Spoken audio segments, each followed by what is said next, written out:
স্বাধীনতা, গণতন্ত্র, মানুষের অধিকার প্রতিষ্ঠা ও নারী শিক্ষা সহ দেশ গঠনের সার্বিক অবদানের স্বীকৃতি স্বরূপ দেশনেত্রী বেগম খালেদা জিয়াকে স্বাধীনতা পুরস্কার 2026 মরণোত্তর প্রদান করা হলো। বেগম খালেদা জিয়ার পক্ষে পুরস্কার গ্রহণ করার জন্য তার নাতনি মিস জাইমা রহমানকে অনুরোধ জানাচ্ছি।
বিসমিল্লাহির রহমানির রহিম। স্বাধীনতা পুরস্কার 2026 এই মহতী অনুষ্ঠানের সম্মানিত সভাপতি, স্বাধীনতা পদকপ্রাপ্ত গুণীজন, মন্ত্রী পরিষদের সম্মানিত সদস্যবৃন্দ, উপস্থিত সেনা, নৌ ও বিমান বাহিনী প্রধানগণ, সুশীল সমাজের সম্মানিত প্রতিনিধিগণ, উপস্থিত সুধীবৃন্দ এবং প্রিয় দেশবাসী, আসসালামু আলাইকুম। আজকের এই মহতী অনুষ্ঠানের শুরুতেই আমি বাংলাদেশের জন্মযুদ্ধে বীর শহীদদের অত্যন্ত শ্রদ্ধা ভরে স্মরণ করতে চাই, যাদের আত্মত্যাগে আমাদের স্বাধীন সার্বভৌম এই প্রিয় বাংলাদেশ, মুক্তিযুদ্ধে যারা আহত হয়েছেন, পঙ্গু হয়েছেন, সেই সকল আহত পঙ্গু মুক্তিযোদ্ধাদের প্রতি আমার গভীর শ্রদ্ধা এবং সম্মান। তাদের উদ্দেশ্যে বলতে চাই, আপনাদের এই সাহসী ভূমিকা এখনো বাংলাদেশের স্বাধীনতা প্রিয় মানুষের জন্য প্রেরণার উৎস। 1971 সালের স্বাধীনতা অর্জনের যুদ্ধ থেকে শুরু করে 2024 সালে দেশ এবং জনগণের স্বাধীনতা রক্ষার যুদ্ধ, এভাবে দেশের প্রতিটি ক্রান্তি লগ্নে যারা জীবন দিয়েছেন, আহত হয়েছেন, নির্যাতন নিপীড়নের শিকার হয়েছেন, তাদের প্রতি বিনম্র শ্রদ্ধা। বাংলাদেশের সবচেয়ে গৌরবময় পুরস্কার স্বাধীনতা পুরস্কার। এটি বাংলাদেশের সবচেয়ে গৌরবজনক রাষ্ট্রীয় সম্মান। স্বাধীন বাংলাদেশের বিভিন্ন ক্ষেত্রে যারা দেশ এবং জনগণের জন্য স্মরণীয় অবদান রেখেছেন কিংবা ইনশাআল্লাহ ভবিষ্যতে রাখবেন, তাদেরকে রাষ্ট্রীয় সম্মাননায় ভূষিত করতে বাংলাদেশের স্বাধীনতার ঘোষক শহীদ রাষ্ট্রপতি জিয়াউর রহমান 1977 সালে স্বাধীনতা পুরস্কার প্রবর্তন করেছিলেন।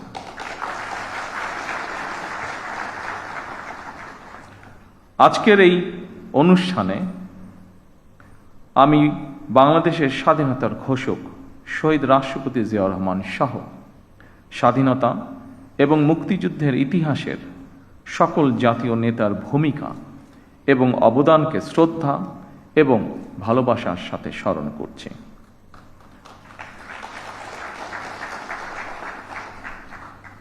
আমরা যদি হীন দলীয় স্বার্থে আমাদের ইতিহাসের জাতীয় নেতাদের ভূমিকাকে শ্রদ্ধার সঙ্গে স্মরণ করতে কার্পণ্য করি, তাহলে ভবিষ্যতের ইতিহাস আমাদেরকেও ক্ষমা করবে না।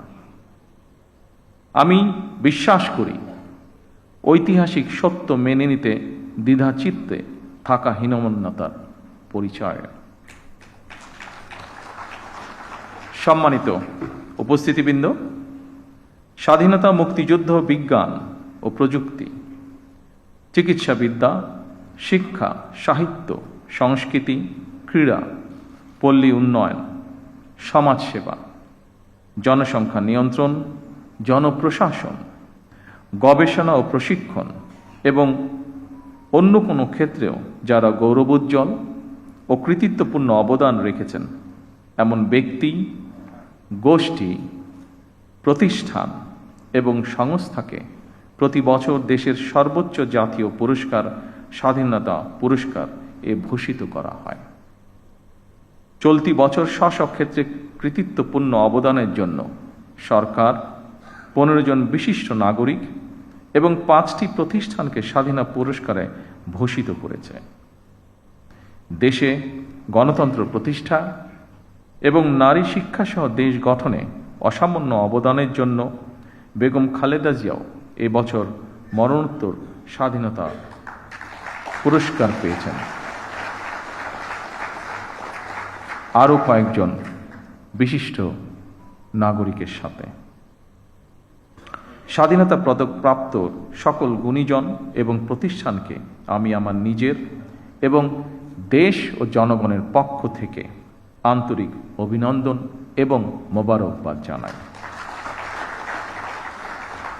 দেশ এবং জনগণের জন্য বিভিন্ন ক্ষেত্রে আপনাদের এই অবিস্মরণীয় অবদান বাংলাদেশকে করবে সমৃদ্ধ। আজ এবং আগামীর বাংলাদেশে প্রজন্মের পর প্রজন্ম ধরে আপনাদের এইসব অবদান প্রেরণার উৎস হবে বলে আমি বিশ্বাস করি। বাংলাদেশের গণ্ডি পেরিয়ে স্ব ক্ষেত্রে আপনাদের অবদান এবং সফল কর্মগুলো অদূর ভবিষ্যতে বিশ্ব দরবারেও সমাদৃত হবে বলে আমরা দেশবাসী বিশ্বাস করি দৃঢ়ভাবে। সম্মানিত সুধীবৃন্দ, অসংখ্য প্রাণের বিনিময়ে আমরা একটি স্বাধীন বাংলাদেশ পেয়েছি। সেই বাংলাদেশটি এখন 55 বছর পার করে ফেলেছে। এত বছরেও আমাদের যেমন অনেক প্রাপ্তি রয়েছে, অপ্রাপ্তিও কিন্তু কম নয়। সুতরাং আমাদের প্রত্যাশিত স্বনির্ভর সমৃদ্ধ বাংলাদেশ গড়তে হলে প্রতিশোধ, প্রতিহিংসা কিংবা অযথা বিতর্ক নয়। শহীদ রাষ্ট্রপতি জিয়াউর রহমান বলতেন, জাতীয় ঐক্য আমাদের শক্তি, বিভাজন আমাদের দুর্বলতা। সেই কথা স্মরণ করেই বলতে চাই, আমাদের পথ মত ভিন্ন হতে পারে, আমাদের মধ্যে বিভিন্ন ইস্যুতে বিতর্ক বিরোধ থাকতে পারে, তবে আমাদের মধ্যেকার বিতর্ক বিরোধ যেন শত্রুতায় রূপ না নেয়।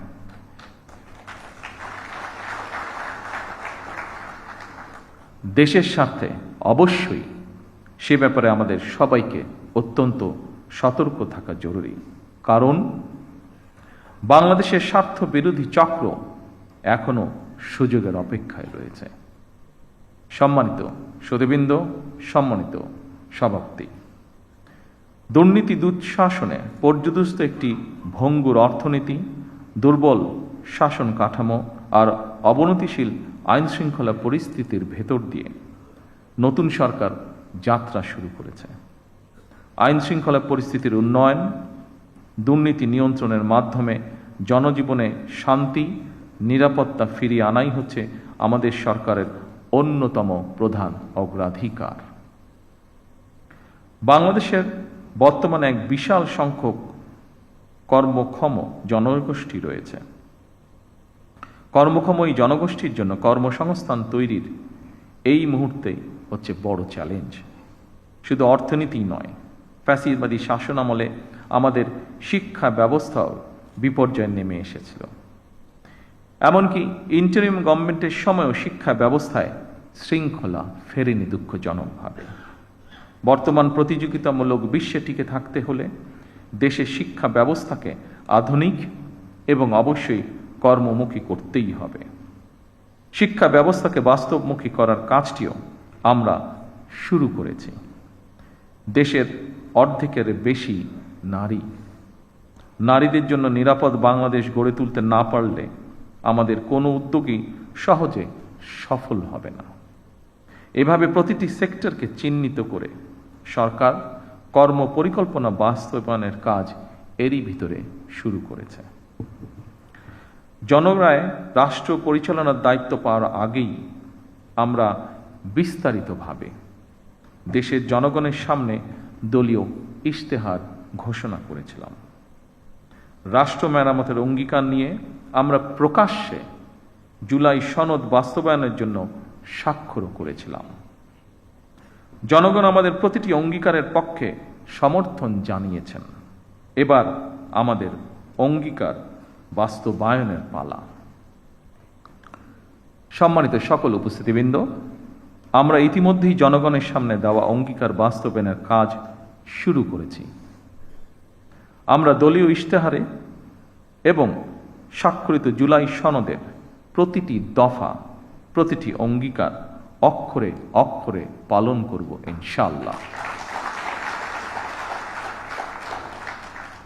আমি বিশ্বাস করি ব্যক্তিগতভাবে পুঁথিগত পরিবর্তনের চেয়ে মানসিকতার পরিবর্তন অত্যন্ত বেশি জরুরি। বিএনপি সরকার যতবার রাষ্ট্র পরিচালনার সুযোগ পেয়েছে বারবার চেষ্টা করেছে এর প্রমাণ দিতে। সম্মানিত উপস্থিতিবৃন্দ, বৈশ্বিক যুদ্ধ পরিস্থিতির মধ্যেও আমরা সবকিছু চেষ্টা করছি স্বাভাবিক রাখার। বিশ্বের সকল দেশে তেল ডিজেলের দাম বাড়ানো হলেও আমরা জনদুর্ভোগের কথা বিবেচনা করে এখন পর্যন্ত এই সিদ্ধান্তটি নেইনি। এই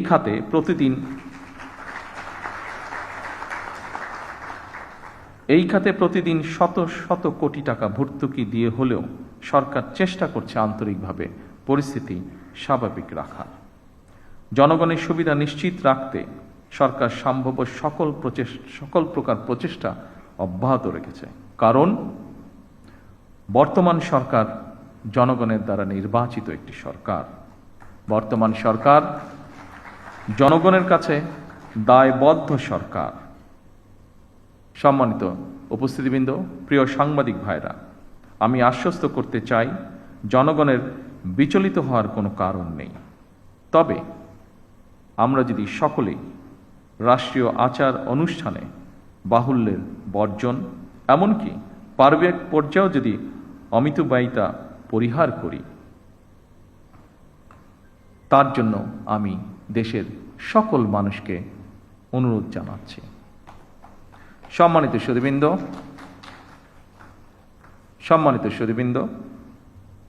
আজ যারা স্বাধীনতা পদকে ভূষিত হলেন, আপনারা প্রত্যেকে জাতির গৌরব। আপনাদের মতন সফল মানুষরা আগামী প্রজন্মের সামনে দৃষ্টান্ত হয়ে উঠুন। এই প্রত্যাশায় আপনাদেরকে আমি আরও একবার ধন্যবাদ জানাতে চাই। যারা মরণোত্তর পুরস্কার পেয়েছেন, আল্লাহর দরবারে তাদের মাগফিরাত কামনা করছি। সম্মানিত উপস্থিতিবৃন্দ, আমি এই বলে আমার বক্তব্য শেষ করছি। আল্লাহ হাফেজ। বাংলাদেশ জিন্দাবাদ।